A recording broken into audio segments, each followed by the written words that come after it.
friends, it's Christy. Welcome back to my channel. Today I'm going to be making a card using a few Hello Bluebird sets, including Springtime, Pig Day, and Greetings Bear. So I've stamped out the images I'll be using on some Nina Solar White cardstock with Memento Tuxedo Black ink, and I'm coloring with my Copic markers. I'm starting with my bunny, and I wanted her to be just kind of a pale peachy shade, so I'm using E000 and E00, laying in the shadows with the E00, blending out with the E000, and letting that fade off into the white. I'm also going to grab my colorless blender and just push that ink back and help it kind of fade into the white areas and be just a little bit more of a smooth transition. For the sheep, I'm going to use W00, W1, and W3 for his skin.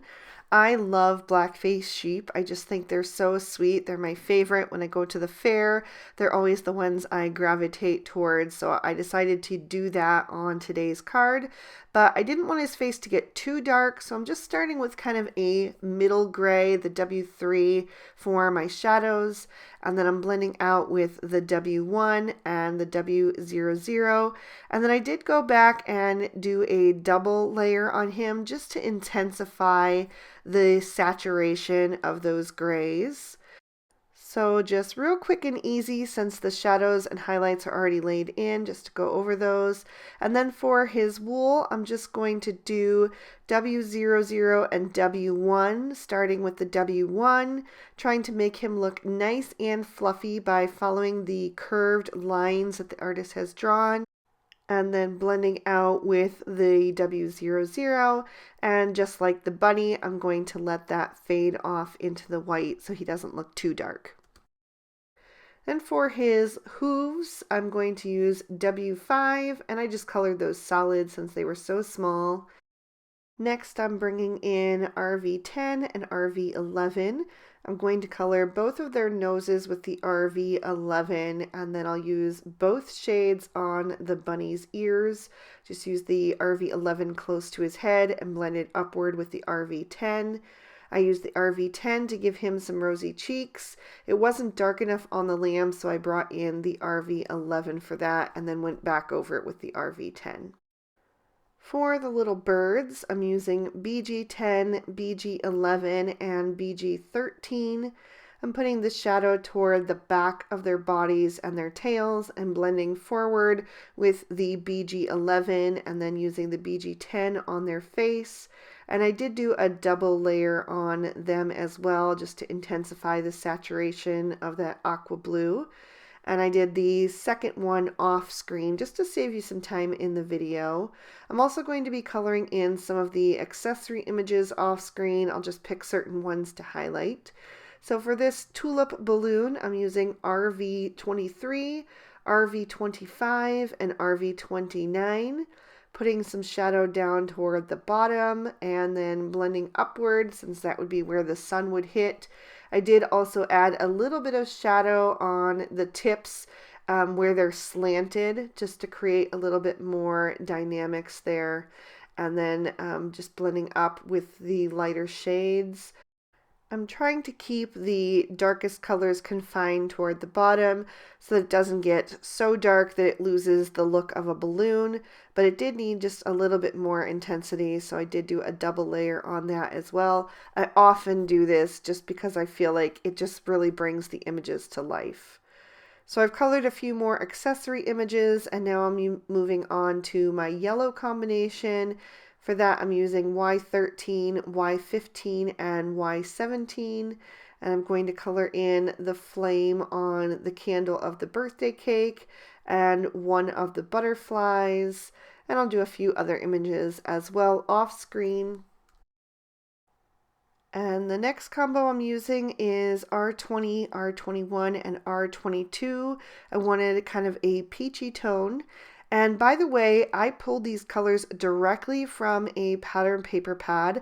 I thought that I was going to use pattern paper on this card, but it ended up being a full screen card, so I had no room for the pattern paper. But that's a great tip for you guys if you're wondering where to get some different color combinations and that's something you struggle with. Pull out a pad of pattern paper and use that to inspire you. Whether you end up using the pattern paper on your card or not, you're going to get some really interesting combinations for your palette. So now I'm doing some purples. I'm using V22, V25, and V28. I'm doing the gift with those shades, and I'll also do the daisy balloon. And then I just have a few little green images to color left, so I'm using YG63 and YG67. It's just the leaves on the flowers. So I'm going to use the YG67 closest to the stems and blend upward with that lighter shade, and then I'll trim all of these out with their matching dies. My images are going to be adhered directly to my card front today, so I'm stamping my sentiment from Pig Day on the outside of the card using VersaFine Onyx Black ink. Then I will open that up and stamp on the inside with Lawn Fawn's Peacock ink. And again, all of those images and sentiments are from Pig Day, which is such a cute set there. And I did stamp that down twice to get a good impression. Then I'm taking the Gallery Frames 2 from Hello Bluebird, and I die cut that out of white cardstock, and I'm just using the outer portion, and I have added a thin strip of foam tape to the back of that so that I can have that popped up on my card to add a little bit of dimension. So I'm going to use that to frame my scene. So I'm going to line that up carefully on the card and pop that down into place. And I do apologize for the sun glare. The sun just came out really strong while I was in the middle of filming, and there wasn't much that I could do since I film in front of a large window.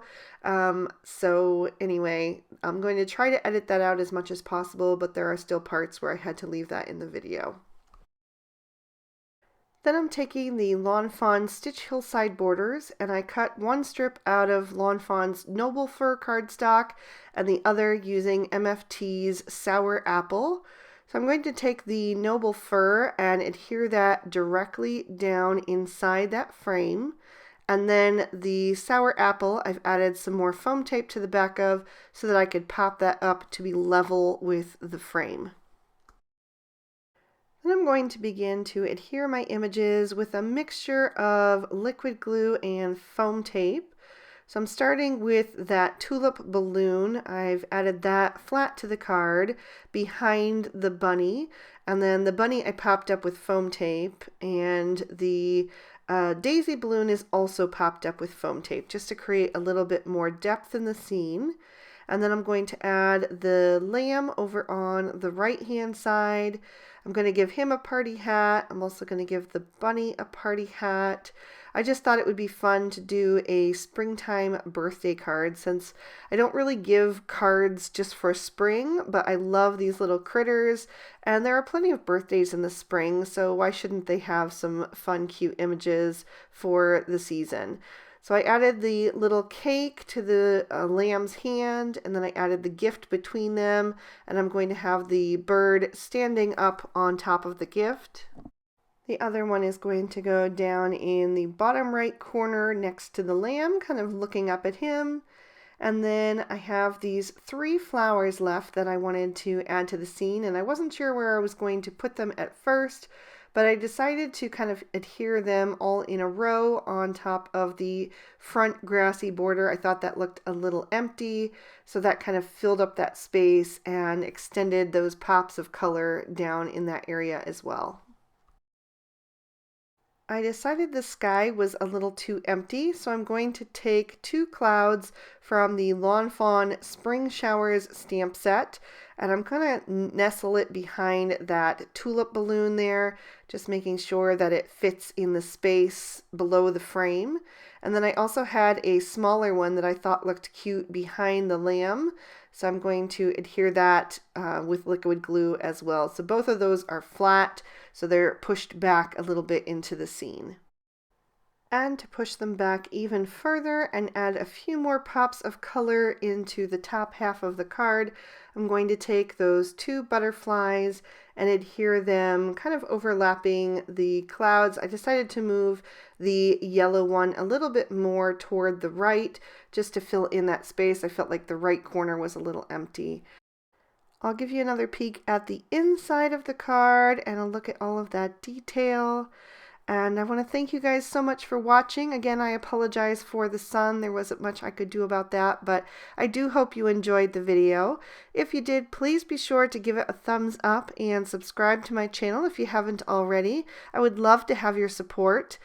You can also ring that notification bell if you want to be sure that my videos always end up in your feed.